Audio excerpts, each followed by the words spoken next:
का? लाडक्या बहिणीचा याचा काही संबंध नाही आहे. 7 लाख कोटीच्या बजेटमध्ये 45-40 हजार कोटी जातं आणि कर्जमाफीले 35 ते 40 हजार कोटी लागतं. त्यांना फार मोठा विषय नाही आहे. उलट आम्ही पाहतोय का शक्तीपीठ असेल, इकडे कोणता समुद्री मार्ग असेल किंवा पुणे मेट्रो असणार, या सगळ्या योजना मी नेहमी सांगतो. माझा आरोप काय का योजना कोणत्या बजेटमध्ये केल्या ज्याच्यातून कमिशन मिळतं. म्हणजे म्हणायचं काय आहे सर? तेच मी म्हणतोय. आता अधिक काय स्पष्ट म्हणू?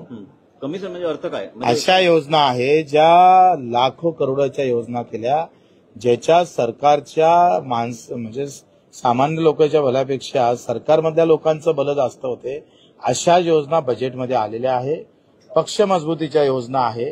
त्याच्यामुळं सरकारचा लोकांचं काय भलं होईल नंतरची गोष्ट आहे. कारण कर्जमाफीमुळे काय होतंय का डायरेक्ट शेतकऱ्याच्या खात्यात जातं, नो कमिशन, काही संबंधच येत नाही. त्याच्यानं अशा योजना ते बाजूने म्हणजे याकरिताच टोलवाटोलवी होते शासनाकडे. बिलकुल.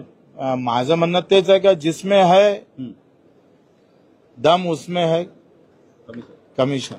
महाविकास आघाडीचे नेते देखील हेच म्हणतात की कमिशन खोरी करणारं आणि दलाली म्हणजे ठाकरेंच्या पक्षाने देखील हाच उल्लेख वारंवार करतात. आता तुम्ही त्यांची भाषा बोलू लागलात. नाही, मी माझीच भाषा त्यांना बोलली. मी सगळ्यात अगोदर बोललो होतो. त्यांना तुम्ही विचारा का हे बच्चू कडूचं रिपीट तुम्ही कसं करता? बच्चू भाऊ, आता 2 बैठका झाल्या. 2 बैठका झाल्या की टायरची हवा कोणाची काढणार, कोणाची काढणार ते कोणाची सांगा. काढणार ते आता आमची बैठक आहे 28ला.